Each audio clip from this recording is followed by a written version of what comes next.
रहे सुबाहु कुमार। सुबाहु कुमार के गर्भ में आने से पूर्व माता धारिणी स्वप्न देखती है।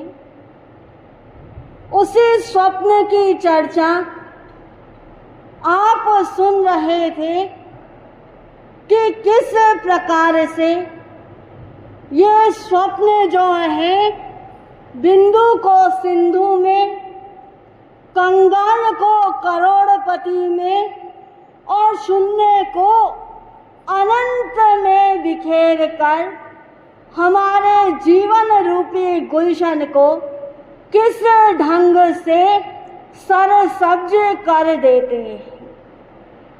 चंद्रगुप्त मौर्य के 16 सपनों का जिक्र आप सुन रहे हैं।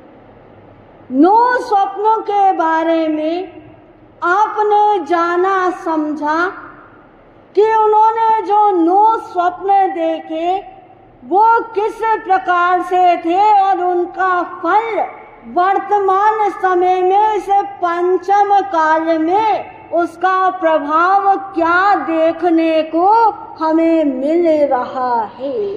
10वें स्वप्न के अंदर चंद्रगुप्त मौर्य ने सोने के पात्र में कुत्ते को खीर खाते हुए देखा।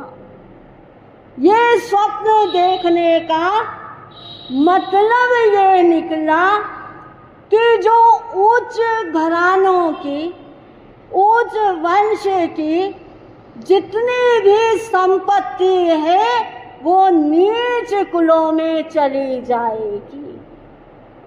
और ये देख भी रहे हैं हम प्रत्यक्ष रूप से कि जो आज नीची जाति के व्यक्ति हैं, निम्न वर्ग के व्यक्ति हैं, वो कहाँ से कहाँ पहुँच रहे हैं। बड़ी बड़ी पोस्ट ले लो, चाहे राष्ट्रपति जैसी पोस्ट हो, प्रधानमंत्री जैसी पोस्ट हो, उन पर भी उनका दबदबा कायम हो रहा है। और जो उच्च वंश में उत्पन्न हुए हैं, उच्च कुल के व्यक्ति हैं, वो कहाँ पर पहुँच रहे हैं। क्यों?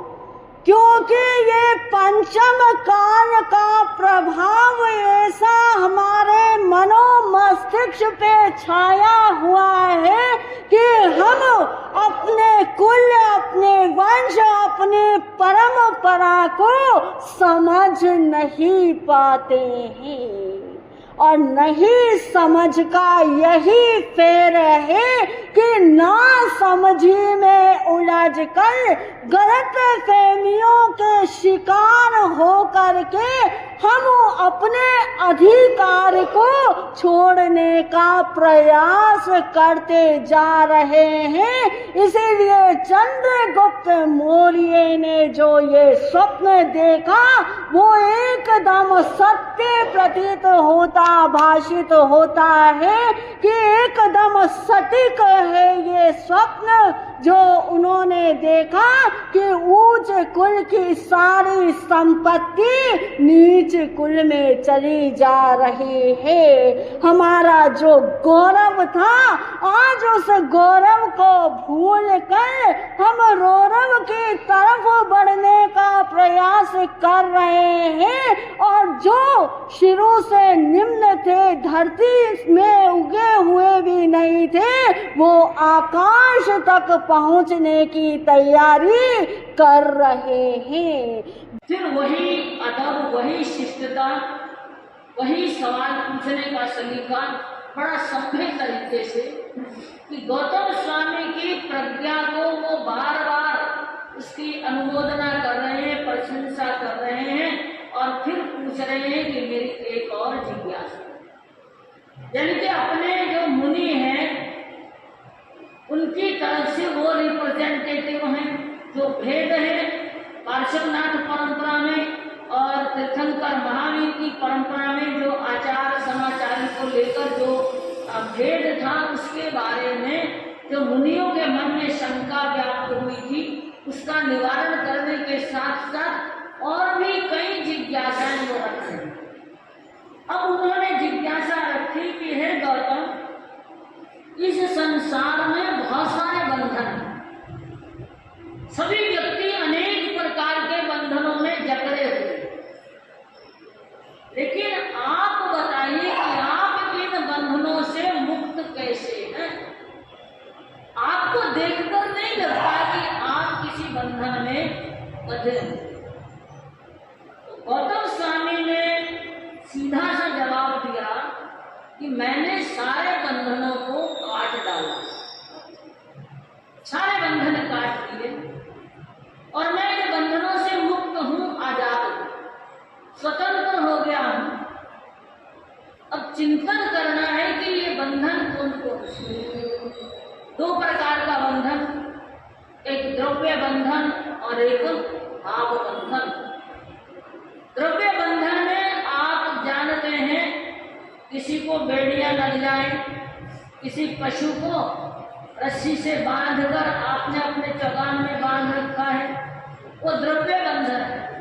लेकिन इसके उपरांत एक ऐसा बंधन है भाव बंधन, जिसको कहते हैं स्नेह का बंधन, नेह का बंधन, वात्सल्य का बंधन, ममता का बंधन या मोह का बंधन, जो सबसे बड़ा बंधन है।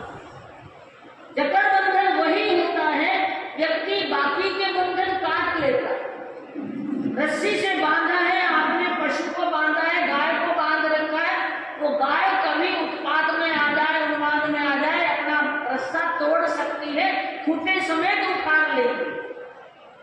लेकिन जो अपने बछड़े के प्रति नेह का बंधन है उसको तोड़ा नहीं जा सकता। आप अपनी लाइफ में भी देखिए कि कितना स्नेह का बंधन है।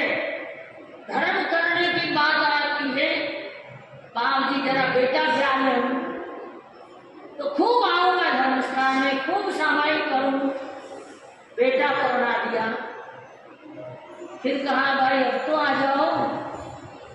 अरे महाराज साहब अभी तो नहीं बहू आई है घर में, उसको परिवार के तौर तरीके सिखाने होते हैं, सारे रीति रिवाज सिखाने होते हैं, और कौन सिखाएंगे? आगे परंपरा तो वही चलाएंगे। ठीक बात है, वो भी लाड बोल कर ले, सिखा लो। फिर उसके बाद अब सिखा लिया होगा, 6 महीने बीत गए, स्थिरता हो गई। अरे बाबूजी ऐसी कितनी जल्दी आप कर रहे हो? आपको देखो पोता पोती आ जावे, बेटे की गृहस्थी जम जावे, तो उसके बाद में निश्चिंत हूं। फिर वो भी काम हो गया, चलो। फिर कहा धीरे धीरे अब उसके ब्याह तक आ जाती है, पोता पड़पोता आ जाए, फिर वो सोने की सीढ़ी चढ़ने की बात आ जाए, वो निसर नहीं चढ़ाते ना, स्वर्ण निसर नहीं चढ़ाना है ना, वो सारी बातें मन में आ जाती। वो नेह का बंधन ये कम नहीं होता है, ये कीचड़ के समान जो दलदल है, ये आपको और ज्यादा गहराई में लेकर चला जाता है। ये बंधन बहुत मजबूत होता है, यहाँ तक कि परिवार के दुख भी आप झेल लेते हैं, अपमान भी झेल लेते हैं, लेकिन फिर भी ये बंधन कम नहीं होता। उन्होंने एक दृष्टांत बताते हैं कि एक सेठ जी थे, घर में कोई कमी नहीं, सेठ का है तो हरा पूरा परिवार भी, बेटा बहू पोता पोती सब थे, संपत्ति भी खूब थी। और एक दिन कहते हैं कि जनरेशन गैप होता है तो विचारों में भी मतभेद हो जाता, मेल नहीं खाते विचार।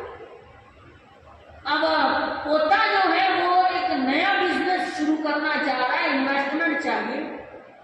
दादा को कह रहा है कि आप मुझे ये जो पुरानी जर्जर संपत्तियां पड़ी हैं इसको बेच डालो और मैं नया बिजनेस इकट्ठा खड़ा करना चाहता हूँ, धन कमाना चाहता हूँ और अच्छा रहेगा ये। लेकिन उस दादा का मोह अपने पुश्तैनी संपत्तियों के प्रति इतना प्रगाढ़ है, इतना मजबूत है, वो ये मेरे पूर्वजों की निशानी है, मैं इसको बेचना नहीं चाहता। आखिर बात चलते चलते वाद विवाद तकरार होने लग गई। वो अपनी मर्यादाओं को लांघ गया होता और जूता निकाल कर सिर पर दे मारा। ये पराकाष्ठा हो जाती। आंसू आ गए, अपमानित महसूस, दुख हो रहा है, आत्म ध्यान नहीं हो रहा है, लेकिन फिर भी परिवार का मोह उनको जकड़े रहते। उठते हैं, उल्टे सीधे चप्पल पहने, शर्ट के बटन ऊपर नीचे बंद करे और निकल जाते। घर से बाहर निकलकर एक सड़क के किनारे बेंच लगे हुए थे, वहां पर बैठ। अब कहने को तो वो अकेले उस बेंच पर बैठे, द्रव्य रूप से वो अकेले हैं, लेकिन भाव रूप से उनके भीतर के जो विचार हैं अनेक उदेड़ मुक्त चल रही है। कि देखो कितनी मनोतियां मानी थी बेटे के लिए, बेटा हो गया, फिर उसके बाद पोते के लिए मन में उल्लास था, लेकिन आज ऐसा दिन देखने को मिला है। अपने ही घर में अपमानित महसूस कर रहा हूं। अरे जिस पोते के जन्म पर मैंने बधाइयां बांटी थी, जिसको उंगली पकड़कर चलना सिखाया, लाड लगाया, बोलना सिखाया, जब उसने पहली बार दादा कहा तब भी मैंने बहुत कुछ बांटा, और आज वही पोता मुझे ये दिन दिखा रहा।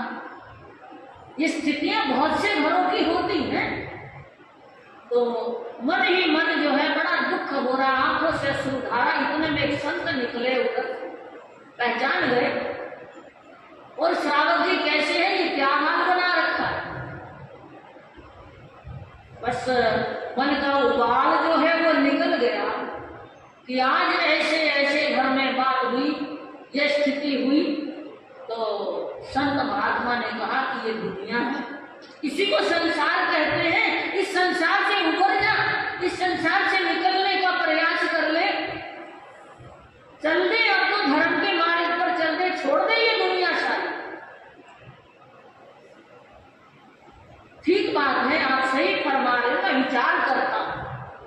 संत महात्मा थोड़ा आगे आगे जाके आए, जहां घर परसने थे परस के आए, वापिस आए तो फिर पूछा, श्रावक जी क्या मन बना, क्या विचार किया। अब देखिए एक पल में क्या जवाब दिया। अरे महाराज आप तो अपना काम करो, आप अपना काम करो। अरे अभी तो आप कह रहे थे कि पोते ने जूता मारा, अभी आप इतने दुखी हो रहे थे, आप संसार की कितनी बातें कह रहे थे। अरे महाराज साहब आपको क्या लेना देना, आपने तो सिर में राख डाल लिया, आप अपना काम करो, धर्म ध्यान करो, आपको क्या लेना। जूता मेरा, माथा मेरा और पोता भी मेरा,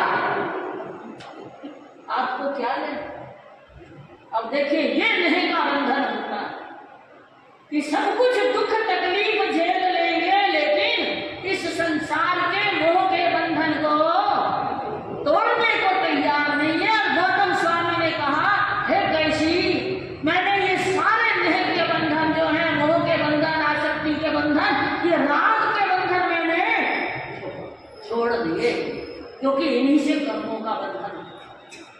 रागो या दोषो भी या नेह पासा, छिंदन्तु जहां नामम विहरामि जहां। हे कैसी, मैंने ये राग का बंधन, द्वेष का बंधन, ये नेह का बंधन, ये सारे मैंने काट डाले हैं, इसलिए मैं सुखपूर्वक विचरण करता हूं। समझ में आ गया। श्रावक श्राविका और जो मुनि विराजमान है, चतुर्विध संघ विराजमान है, उनके समझ में आ गई कि असली बंधन, दुखदायी बंधन क्या होता। ये बाह्य बंधन, किसी को जकड़ बेड़ियां लगी हैं, वो भी सजा काटने के बाद छूट जाएंगी, या बाइज्जत बरी भी हो जाएगा अगर बेकसूर साबित हो गया वकील की होशियारी से, वो बंधन कट जाएंगे। लेकिन ये भाव बंधन जो है, ये काटना बहुत मुश्किल काम होता है। 70 कोड़ा कोड़ी सागरोपम का जो 70 कोड़ा कोड़ी जो है, ये मोहनीय कर्म की स्थिति बोला, उसको तोड़ना इनका। और जो इस मोह भाव से ऊपर उठ जाता है वो इस संसार के दलदल में कमल के जैसा खिल जाता है। उसको ये संसार का कीचड़ जो है वो दूषित नहीं करता है, कर्मों का बंधन नहीं होता है। ऐसी श्रवण एक बार फिर आभार व्यक्त करते हैं, कृतज्ञता व्यक्त करते हैं और फिर एक और जिज्ञासा की आज्ञा मांगकर निवेदन कर रहे हैं। देखिए बड़ा सभ्य तरीका है पूछने का, और जब समाधान मिल जाता है, सेटिस्फेक्शन हो जाती है, एक्सेप्ट कर लेते हैं, उसके बाद धन्यवाद भी करते हैं, उनकी प्रज्ञा को भी बारंबार सराहना करते हैं। पांचवी जिज्ञासा रखी कि हे गौतम, इस हृदय की भूमि पर, चित्त की भूमि पर एक बेल उग रही है, मान लो एक बेल उग रही है और वो बेल चढ़ती जाती है। बेल का स्वभाव होता है, लता आपने देखी होगी, प्रतान होते हैं छोटे छोटे, और वो जहां भी सपोर्ट मिलता है उसको बांध लेते हैं, उसके सहारे ऊपर चढ़ते जाते हैं, पूरा एक विस्तार ले लेते हैं। और किसी श्रवण कह रहे हैं कि उस बेल पर जो फल लगते हैं वो बड़े कटु फल, बड़े कड़वे फल होते हैं, लेकिन आपको देखकर ये नहीं लग रहा कि आपके चित्त की भूमि पर वो बेल लगी हुई है, उस पर फल लगे हुए हैं और कड़वे फल आप उसके चख रहे हैं, उसका रसास्वादन कर रहे हैं। ऐसा कैसे पॉसिबल? बेल को एक्सेप्ट कर रहे हैं, बेल पे फल लगने को एक्सेप्ट कर रहे हैं, कड़वे फल भी एक्सेप्ट कर रहे हैं, लेकिन गौतम स्वामी को कह रहे हैं कि आपको देखकर नहीं लगता कि आपके चित्त की भूमि पर कोई बेल ऐसी है, तो बताओ ऐसा क्या हुआ? अब सबसे पहले तो गौतम स्वामी ने कहा कि जो चित्त की भूमि पर, जो हृदय के अंतस्थल पर जो बेल लगती है, कौन सी बेल? तृष्णा छल पार गुण पायो, वो तृष्णा की बेल है जिसका कोई पार नहीं और छोर नहीं। वो तृष्णा की बेल तन्हा हुआ आकाश समान अनंतिया, ये आकाश के समान अनंत है तृष्णाएं। जानते हैं अभी इससे पहले जो सवाल का समाधान चल रहा था उसमें आपकी तृष्णाएं तो मोह का बंधन कि क्या क्या चाहना करते हैं। वो तृष्णा की बेल जो है वो चित्त की भूमि पर उगती है, फैलती जाती है, उसका कोई पार नहीं है। लेकिन है कैसी? मैंने उस तृष्णा की बेल को भी काट दिया है, क्योंकि जब कोई चाहना नहीं रहती, आप बोलते ना चाह गई चिंता मिटी, मनुआ बेपरवाह, जिनको कुछ नहीं चाहिए वो शहन की शान।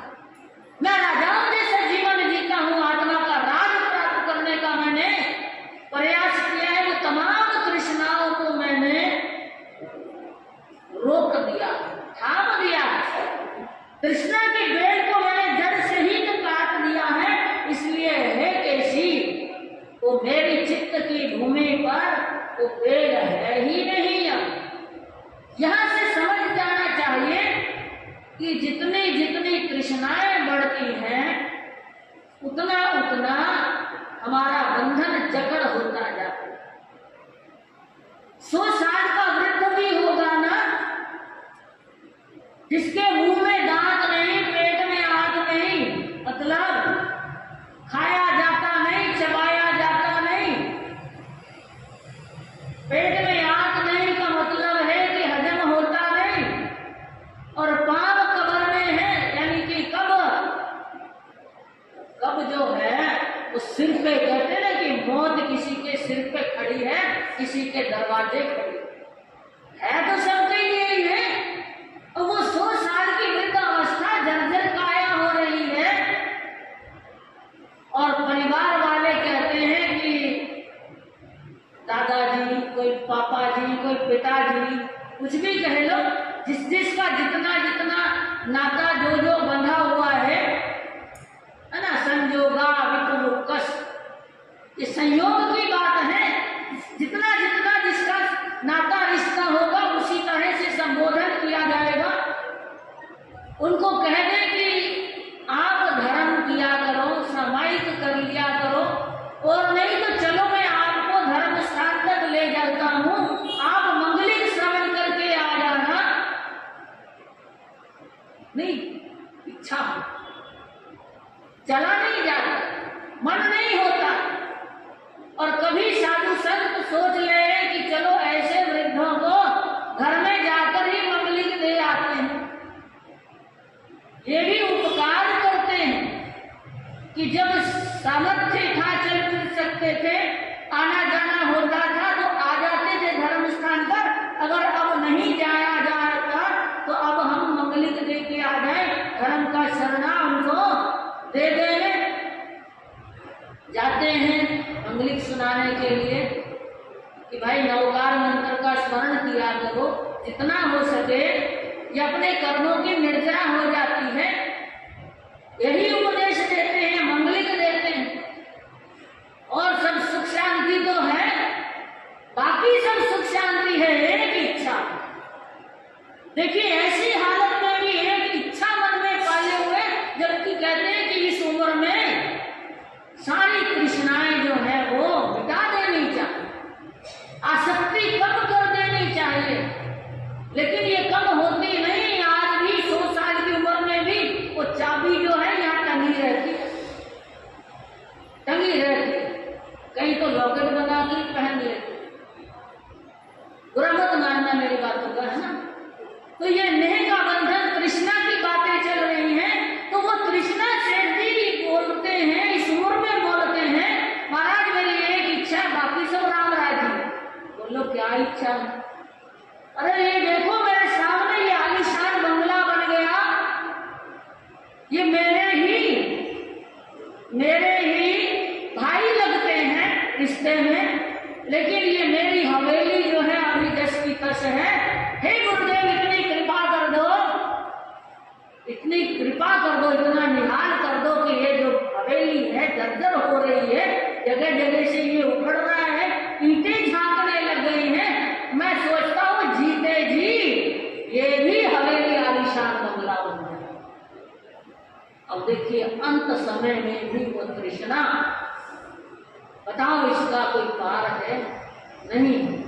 जिसने इन तृष्णाओं को लगाम लगा दिया, उसने अपने आत्मा की शांति को पा लिया। तो गौतम स्वामी ने कहा कि ये मेरी चित्त की भूमि पर ना तो तृष्णा की बेल है, इसीलिए आपको लगता है कि मैं सुखपूर्वक। धर्म बिना सब काज अधूरे, धर्म बिना सब काज अधूरे। धर्म धार सब सज जासी, तो फिर जगत स्वर्ग तब बन जासी, जगत स्वर्ग तब बन जासी। टिकी धर्म पर धरती सारी, टिकी धर्म पर धरती सारी। मिलती जिससे बुद्धि प्यारी, मिलती जिससे काम क्रोध तब मिट जासी, जगत स्वर्ग तब बन जासी। काम क्रोध सब मिट जासी, जगत स्वर्ग तब बन जासी। सत्य अहिंसा धर्म अंग है, सत्य अहिंसा धर्म अंग है। न्याय नीति भी धर्म संग है, न्याय नीति भी धर्म संग है। कर्म धर्म से कट जासी, कर्म धर्म से कट जासी। जगत स्वर्ग तब बन जासी। जगत स्वर्ग तब बन जासी। दीन दुखी की सेवा कर लो। दीन दुखी की सेवा कर लो। धर्म अहिंसा दिल में धर लो। धर्म अहिंसा दिल में धर लो। राम राज तब मिल जासी। राम राज तब मिल जासी। जगत स्वर्ग सब बन जासी। जगत स्वर्ग तब झर झर रे झर झर रे तो धर्म का सावण। जगत स्वर्ग तब बन जासी। जगत स्वर्ग तब बन जासी।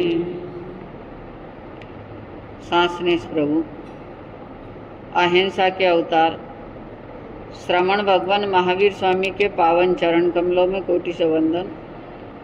श्रवण कुल तिलक आचार्य सम्राट पूज्य श्री रघुनाथ जी महाराज साहब एवं मेरी अनंत अनंत आस्था के केंद्र परम पूज्य गुरुदेव गुरुनी जी महाराज साहब व परम पूज्य गुरु माता माँ श्रवणी माता जी पुष्पवती जी महाराज साहब के पावन चरण कमलों में कोटि से वंदन नमन। धर्म प्रेमी बंधुओं, शीलवती माताएं, 8 में से 4 जाते हैं तो पीछे कितने रहते? 12 में से 8 गए, 4 रह गए। और 12 में से 4 जाते तो कितने रहते? 8 रहते। अब 4 का बहुत बड़ा महत्व है। 4 ही चातुर्मास के महीने होते हैं। उस 4 में से भी एक का और ज्यादा महत्व जो बताया, सावन आता है और इंद्रदेव का इंतजार होना शुरू हो जाता है। किसान अपनी उर्वरा को साफ सुथरी करके रख देते कि जैसे ही बारिश हुई बीज डाला और फसल तैयार होगी। सावन बरसता है तो हर मानव मात्र में खुशी छा जाती है और मौसम बड़ा सुहाना बन जाता है। मन को आनंद देने वाला मौसम बनता है और पर्यटक भी अपना परिभ्रमण करते हैं कि ये मौसम बड़ा सुहाना हो गया। पर ये मौसम तो बाह्य सुहाना हुआ, पर भीतर का मौसम भी सुहाना करना है। भीतर का मौसम भी अच्छा बन जाए, आत्मा उज्जवल बन जाए, आत्मा के विचार अच्छे बन जाए कि जैसे सावन झरता है, मेघ बरसता है, उसी तरह से धर्म का मेह भी बरसना शुरू हो जाए तो आत्मा हरी भरी हो जाती है। धर्म ध्यान करना, चतुर्मास में विशेष तौर से धर्म ध्यान करना।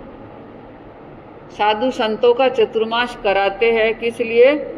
धर्म ध्यान करने के लिए कि भाई 4 महीने धर्म ध्यान करेंगे, उसमें 2 महीने और ज़्यादा करेंगे, उसमें भी पर्यूषण में और ज़्यादा करेंगे। यह महत्व समझते हैं। तो आत्मा को हरी भरी बनाना, आत्मा तभी हरी भरी बन सकती है कि जब आप आराधना साधना में, जप में और तप में लग जाए। यथाशक्ति तप जरूर करना। खाते खाते तो कितनी जिंदगी निकल गई है। जिंदगी का समय निकल गया खाते खाते। सुबह खाया, दिन में ऐसे ही, दिन में खाया, शाम को ऐसे ही। मन की तृष्णा भरती नहीं है। राजा था जिनको खाने की बड़ी शौक थी और बचपन से ही बड़े प्रेम प्यार से वो पला। दुलार था उनके प्रति। अनेक अनेक तरह के व्यंजन बना बना करके उनके सामने रखते थे और वो बड़े चाव से खाता। राजकुमार था जब भी और राजा बन गया तो भी अनेक प्रकार की थालियां सज करके सामने आ जाती थी, क्योंकि सब जानते थे कि राजा को खाने की बहुत शौक है। तरह तरह की मिठाइयाँ, तरह तरह की नमकीनें, तरह तरह के व्यंजन, साग सब्जियाँ, सब कुछ अलग अलग थालियाँ ही थालियाँ सजी हुई रहती और राजा देख करके बड़ा प्रसन्नचित्त होता और पेट भर भर के खाता था। खाते खाते भी बड़ा खुश होता। अब पेट भर जाए तो और खावे कैसे, क्योंकि पेट में तो जितना आएगा उतना ही खाया जाएगा, पर यह मन की तृष्णा तो भरती नहीं थी उनकी। वो सोचता था कि इतनी सारी थालियाँ सजाई हुई है, ये मैं सारा ही नहीं खा लूँ तो फिर मेरे लिए ये मतलब ही क्या है। खाने ही खाने में उनका मन रहता। तो एक वैद्य जी को बुलाया उसने, किसके लिए? सारी थालियाँ खाली करने के लिए वैद्य जी को बुलाया। वैद्य जी बड़े अनुभवी थे, पुराने थे। उनसे पूछा कि एक बात मुझे पूछनी है, बताओ कौन सी बात? कि मेरी इच्छा ये होती है कि इतनी सारी थालियाँ सजा करके लाते पर उनमें से मैं थोड़ा ही खाता हूँ, पूरी थालियाँ खाली नहीं कर सकता। तो आप कोई ऐसी औषधि दे दो मुझे कि जिससे वो औषधि ले लूँ और पेट मेरा खाली रहे और सारी थालियाँ मैं खाली करता जाऊँ। अब उस इंसान को आप क्या कहेंगे? खाने का लोलुपी जो बना हुआ है। वैद्य जी को हंसी आ गई कि अरे पेट में तो जितना आएगा उतना ही आएगा, इसके लिए क्या औषधि? कि नहीं नहीं, मुझे आप कोई औषधि बता दो कि जिससे मैं ये सारी थालियाँ साफ कर सकूं। इसके लिए तो एक ही औषधि है कि आप ये दवाई ले लो, जैसे ही खाओ और साथ में गोली खा लो, या तो उल्टियाँ हो जाएगी या दस्ते लग जाएगी। पेट खाली हो जाएगा, फिर खा लेना, फिर वही गोली खा लेना, फिर खा लेना, फिर गोली खा लेना, फिर खा लेना, प्लेटें सारी खाली हो जाएगी। अब ऐसा व्यक्ति जो होता है वो खाने से अपना मन कभी भी नहीं भर सकता। और ज्ञानियों ने कहा वो तिर्यंच की योनि से आया हुआ होता है, जो उनको खाने की इच्छा होती है। यह सावन का महीना, भादवे का महीना, मन को तृप्त करना कि बहुत खाया बहुत पिया, शरीर में जितनी साता रहे उतना तो कोई न कोई तप करते रहे, कोई न कोई तिथियों को भी करते रहे। कभी न कभी ये तप कर्मों की निर्जरा का काम करता है। तो इस तप में भी श्रावण और भादवे में अपना मानस बना लो और यथाशक्ति श्रावक श्राविकाएं सभी तप करने की भावना रखो, जिससे ये सावन का भादवा का आनंद आत्मा को आ सके। सुन रहे थे आप भर्तृहरि को। भर्तृहरि जिनका शासन चल रहा और चारों ओर ख्याति बढ़ी हुई है, शोभा बढ़ी हुई है, क्योंकि न्यायेन राजा। वो राजा कैसा था? न्याय करने वाला राजा था। शोभा जिसकी बढ़ी हुई, और पटरानी पिंगला है उनसे भी बड़ा स्नेह था, क्योंकि राजा ये समझ नहीं पा रहे थे कि कैसा क्या प्रेम है। पर उसी नगरी का वर्णन जो है, नगर उज्जैनी माय रहे एक पंडित वीरो, तन पर वस्त्र अल्प नाज पिण मिलतो दोरो, टपरी ऊपर फूस ताही में भागा डांडा, मिट्टी के सब ठाम कई फूटा कई खांडा, सुत सुतनी ताके है गणे, रहे उपासी रात को, 5 गाम पंडित फिरे तो ही सवा शेर पर भात। उज्जैन नगर में एक पंडित जो निवास कर रहा है। पंडित के पास में विद्या की कोई कमी नहीं थी, बहुत पढ़ा लिखा, अनेक विद्याओं का अध्ययन किया, ज्योतिष का जानकार।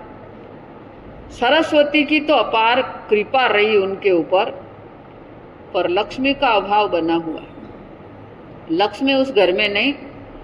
पंडित जो निवास कर रहा, तन पर पूरे वस्त्र नहीं है और खाने के लिए पूरा अनाज नहीं है घर में, रहने के लिए एक झोपड़ी भी पूरी बनी हुई नहीं है, उसमें भी कई तो टूटे हुए डांडे लगे हुए हैं, कई केलू भी टूटे हुए हैं, और बारिश के दिनों में भी बड़ी मुसीबत उसको जो होती है, ऐसी टपरी बनी हुई है।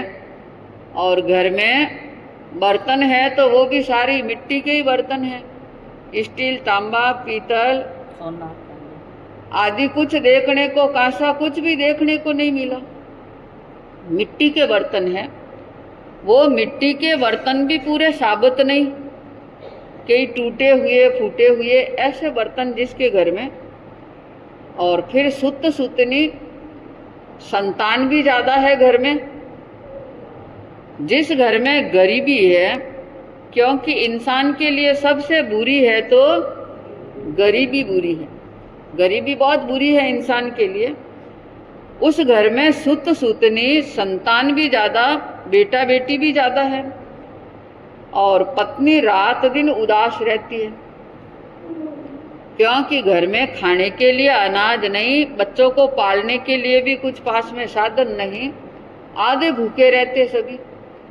जैसे ही पंडित घूम फिर के आता, वो चाहे पूरे उज्जैन नगर में घूम जाए, 5 गांव भी घूम जाए, फिर भी शेर अनाज से ज्यादा उसको मिलता नहीं। ये कर्म की एक कहानी है उनकी, कि शेर अनाज से ज्यादा मिलने वाला नहीं, और शेर अनाज में घर का काम चलता नहीं। अब संतानों को खिलावे, पत्नी खाए या पंडित खाए, सभी भूखे रहना पड़ रहा है जिसको। एक दिन पंडित और पंडितानी के मध्य में झगड़ा हो गया, क्योंकि ये झगड़ा भी किसका होता है? गरीबी का झगड़ा होता है। घर में जब पूर्ति बराबर नहीं होती है तो आए दिन पति पत्नी में झगड़े हो जाते, विवाद हो जाता। अब पत्नी कहती है कि एक सवा शेर लेकर के आते हो, मैं किसको खिलाऊं? न तो ये बाल बच्चे पूर्ण रूप से अपना पेट भर सकते, न मैं भर सकती हूँ, न आपको मैं खिला सकती हूँ। विवाद हुआ तो इतना हुआ कि एक दूसरे बोलते जा रहे, विवाद बढ़ता जा रहा, क्योंकि झगड़े की जड़ यही होती है कि एक दूसरे बोलते जाएंगे तो विवाद बढ़ता जाएगा, दोनों में से एक चुप रह जाएंगे तो विवाद थोड़ा खत्म हो जाएगा। पंडित भी बड़ा दुखी हुआ, इस बात को समझ रहा है कि पत्नी का कहना भी बिल्कुल सही है, पर मैं कर क्या सकता। बड़ा दुखी हो गया, आंखों से आंसू बरस रहे, और वो अपनी झोपड़ी से निकल गया, बाहर चला गया। वह विप्रवार दुख वायो, हर सिद्धि पे अनसन ठायो जी, सुण सुण कथा रसवारी, सोरे मोदित होय कहे मांगो, लेकर के मार्ग लागो जी, सुण सुण कथा रसवारी। वह मांग्यो अमर फल आचो, देवी आण समर्प्यो साचो जी, सुण सुण दे लेकर के सदन निज आया, कहे वनिता क्या तुम लाया जी, सुण सुण कथा। लखी इमरत फल कहे आगी, क्यों ले आए बड़े भागी जी, सुण सुण कथा रसवारी। थोड़ा जीवन भी खारा, बढ़िया सो दुख अन पारा जी, सुण सुण कथा रसवारी। जाओ नृप को यह दे देना, वह देवे सो ले लेना जी। सुनो सुनो कथा रसवान, नृप के भेंट चढ़ाई, वसुढाल में श्रीधर साई जी। सुनो सुनो कथा रसवाई। पंडित अपनी झोंपड़ी से निकला और उज्जैन नगर, जहाँ हरसिद्धि देवी का मंदिर आया हुआ। जब उज्जैन नगर का वर्णन सुना था तो आपने हरसिद्धि देवी का भी नाम सुना था। उस मंदिर में पहुंच गया और जाकर के अनशन ठान करके बैठ गया। हरसिद्धि देवी का ध्यान लगा दिया। इतना दत्तचित्त हो गया ध्यान में, इतना दत्तचित्त कि और कोई कुछ भी उसे नहीं सूझ रहा है। ऐसा दत्तचित्त होने से देवी एकदम प्रकट हो जाती है। ये भक्ति है। भक्ति में बहुत बड़ी शक्ति होती है। अगर भक्त भक्ति पूर्ण रूप से करता है तो देवी देवता भी वहाँ प्रकट हो सकते हैं। और भक्ति पूर्ण रूप की नहीं है तो चाहे 6 महीने ही देवी देवताओं का ध्यान लगा दो, पर एक भी आपके सामने आने वाले नहीं होते हैं। जब हरसिद्धि देवी सामने प्रकट हुई तो ब्राह्मण के तो हर्ष का कोई ठिकाना नहीं रहा। इतना हर्ष हुआ, इतना हर्ष हुआ कि मेरी आशा सफल होने का समय आ गया है। देवी के चरणों में गिर गया और हरसिद्धि देवी प्रसन्न हो रही है। पंडित से बोला कि बोल तेरी क्या इच्छा है, जो इच्छा है वो मांग ले, मैं तुझे वरदान देने के लिए तैयार हूँ। पंडित इतना खुश हो गया, इतना खुश हो गया कि कई बार खुशी में जो मांगना है वो तो नहीं मांगते हैं और जो नहीं मांगना है वो मांग लेते हैं। ऐसी स्थिति हो जाती है कई बार हर्ष में। पंडित सोच रहा है मैं क्या मांगू, क्या मांगू। हरसिद्धि देवी ने कहा अरे सोच क्या रहा है, जो तेरे को मांगना है वो मांग ले, मैं तुझे देने के लिए तैयार हूँ। तो उसके दिमाग में आई कि मैं अमर फल मांग लूँ। क्या मांगा? अमर फल मांग लूँ। अमर फल खाने से मेरी जिंदगी अमर हो जाएगी और जो खाएंगे उसकी भी अमर हो जाएगी। अमर फल की वांछा कर दी और देवी ने तथास्तु कह दिया। अमर फल मिल गया उनको और देवी अंतर्धान हो गई। एक दिव्य आलोक हुआ, ऐसा आलोक हुआ कि वो जिंदगी में पहली बार ऐसा आलोक देखा। अमर फल उनके हाथ में आ गया और देवी अंतर्धान जो हो गई है। अब बड़ा खुश होते होते अमर फल को लेकर घर की तरफ बढ़ रहा है। जैसे ही पत्नी ने देखा कि पति घर पर आ गए हैं, क्योंकि वो पत्नी भी अपनी घर की आन शान रखने वाली थी, अपनी परिस्थिति को समझने वाली थी, अपने घर को समझने वाली थी।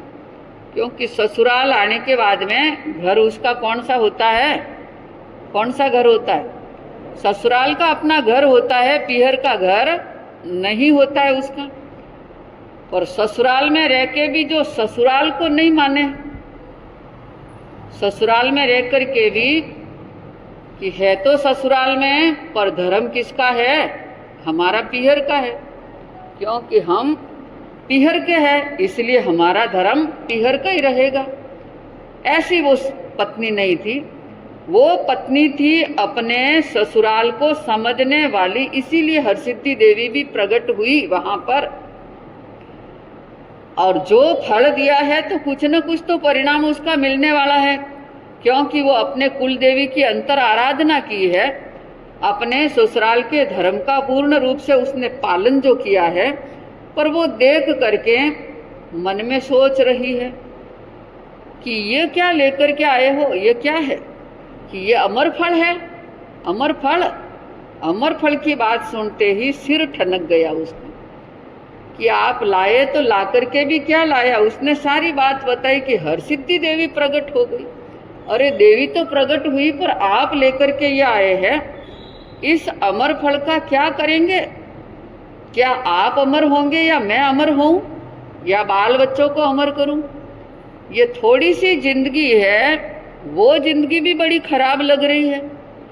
इसमें भी पालन पोषण पूर्ण रूप से नहीं हो रहा है, पेट पूरा भरा नहीं जा रहा है, और अमर फल लेकर के आ गए, अब इसको क्या करें? पर पत्नी भी बड़ी बुद्धिमान थी। गरीबी के कारण से कई बार घर में विवाद हो जाता, लेकिन बड़ी बुद्धिमान थी।